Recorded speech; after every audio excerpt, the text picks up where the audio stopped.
ಎಲ್ಲರಿಗೂ ನಮಸ್ಕಾರ. ನಿಮ್ಮ ಪ್ರೀತಿಯ ಚಾನೆಲ್ ಇನ್ಫೋ ಕಾರ್ನರ್ ಕನ್ನಡಗೆ ಸ್ವಾಗತ ಸುಸ್ವಾಗತ. ನಮ್ಮ ಈ ಸಣ್ಣ ಪ್ರಯತ್ನಕ್ಕೆ ನಿಮ್ಮ ಬೆಂಬಲ ಸದಾವಿರಲಿ. ಬನ್ನಿ ನಾವಿಂದು ಭಾರತದ ಪ್ರಮುಖ ರಾಜ್ಯವಾದ ಕರ್ನಾಟಕದ ಬಗ್ಗೆ ತಿಳಿದುಕೊಳ್ಳೋಣ. ಕರ್ನಾಟಕವು ಭಾರತದ ದಕ್ಷಿಣದಲ್ಲಿದ್ದು 6ನೇ ದೊಡ್ಡ ರಾಜ್ಯವಾಗಿದೆ. ಒಟ್ಟು ವಿಸ್ತೀರ್ಣ 1,91,791 ಸ್ಕ್ವೇರ್ ಕಿಲೋಮೀಟರ್ ಜಾಗವನ್ನು ಹೊಂದಿದೆ. ಒಟ್ಟು ಜಿಲ್ಲೆಗಳು 31, 240 ತಾಲೂಕುಗಳನ್ನು ಹೊಂದಿದೆ. ಬೆಂಗಳೂರು ಕರ್ನಾಟಕದ ರಾಜಧಾನಿಯಾಗಿದ್ದು 1.5 ಕೋಟಿಗಿಂತ ಹೆಚ್ಚು ಜನ ಇಲ್ಲಿ ವಾಸಿಸುತ್ತಿದ್ದಾರೆ. ಇದನ್ನು ಉದ್ಯಾನ ನಗರಿ, IT city, silicon valley of India ಎಂದು ಕರೆಯುತ್ತಾರೆ.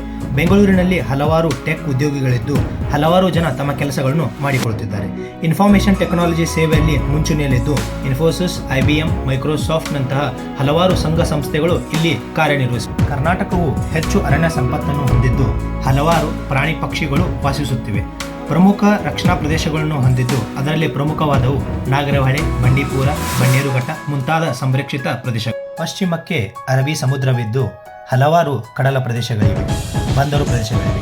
ಇಲ್ಲಿ ಮೀನುಗಾರಿಕೆ ಇದ್ದು ಕೆಲವು ನದಿಗಳು ಅರಬ್ಬಿ ಸಮುದ್ರಕ್ಕೆ ಸೇರುತ್ತವೆ. ಕರ್ನಾಟಕದ ಪ್ರಮುಖ ನದಿಗಳು ಕಾವೇರಿ, ತುಂಗಭದ್ರಾ, ಶರಾವತಿ, ಭೀಮಾ, ನೇತ್ರಾವತಿ ಮುಂತಾದ ನದಿಗಳಿವೆ. ಕರ್ನಾಟಕದ GDP $260 ಬಿಲಿಯನ್, ಹಾಗೆಯೇ ತಲಾ ಆದಾಯ $3,800.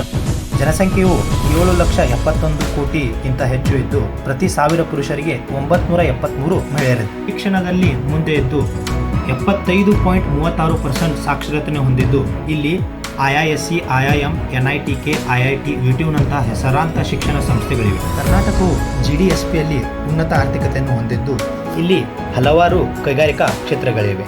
ಅದರಲ್ಲಿ ಪ್ರಮುಖವಾದವು steel, sugar, textile, construction industry, iron industry, ಹಾಗೆಯೇ ರಫ್ತು ಮತ್ತು ಆಮದಿನಲ್ಲಿ ಮುಂದೆ ಇದ್ದು ಇಲ್ಲಿ ಕೈಗಾ ಅಣುಸ್ಥಾವರವೂ ಇದೆ. ಕರ್ನಾಟಕವು ಚೆನ್ನಾಗಿರುವ ಕೃಷಿ ಭೂಮಿಯನ್ನು ಹೊಂದಿದ್ದು ಗೋಧಿ, ರಾಗಿ, ಭತ್ತ, ಕಬ್ಬುನಂತಹ ಹಲವಾರು ಬೆಳೆಗಳನ್ನು ಬೆಳೆಯುತ್ತಾರೆ. ಅದಲ್ಲದೆ ತರಕಾರಿಗಳಲ್ಲಿ ಮೆಣಸಿನಕಾಯಿ, ಈರುಳ್ಳಿ, ಟೊಮ್ಯಾಟೊ, ಬಟಾಣಿ, ಕುಂಬಳಕಾಯಿನಂತಹ ಹಲವಾರು ತರಕಾರಿಗಳನ್ನು ಬೆಳೆದು ಮಾರಲಾಗುತ್ತದೆ. ಕರ್ನಾಟಕವು ಪ್ರಾಚೀನ ಶಿಲ್ಪಕಲೆಗಳನ್ನು ಹೊಂದಿದ್ದು ಹಿಂದಿನ ಕಾಲದ ರಾಜವಂಶಗಳು ಕಟ್ಟಿಸಿದಂತಹ ವಾಸ್ತುಶಿಲ್ಪಗಳು ಇಲ್ಲಿವೆ. ಅವುಗಳಲ್ಲಿ ಪ್ರಮುಖವಾದವು ಹಂಪಿ, ವಿಜಯನಗರ, ಬಾದಾಮಿ, ಪಟ್ಟದಕಲ್ಲು ಇತ್ಯಾದಿ. ಮೈಸೂರಿನಲ್ಲಿ ಮೈದುಂಬೆ ಹರಿಯುವ ಜಲಪಾತಗಳಿದ್ದು ಜೋಗ, ಗೋಕಾಕ, ಶಿವನ ಸಮುದ್ರ, ಸಾತೋಡಿ ಮುಂತಾದ ಆಕರ್ಷಣೀಯ ಜಲಪಾತಗಳಿವೆ.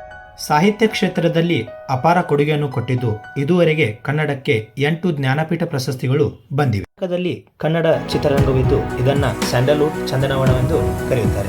ಕಲೆಯಲ್ಲಿ ತನ್ನ ಕೊಡುಗೆಯನ್ನು ಕೊಟ್ಟಿದ್ದು ಹಲವಾರು ಪ್ರಖ್ಯಾತ ನಟನಟಿಯರು ಚಿತ್ರರಂಗದಲ್ಲಿ ತಮ್ಮ ಸೇವೆಯನ್ನು ಸಲ್ಲಿಸಿದ್ದಾರೆ.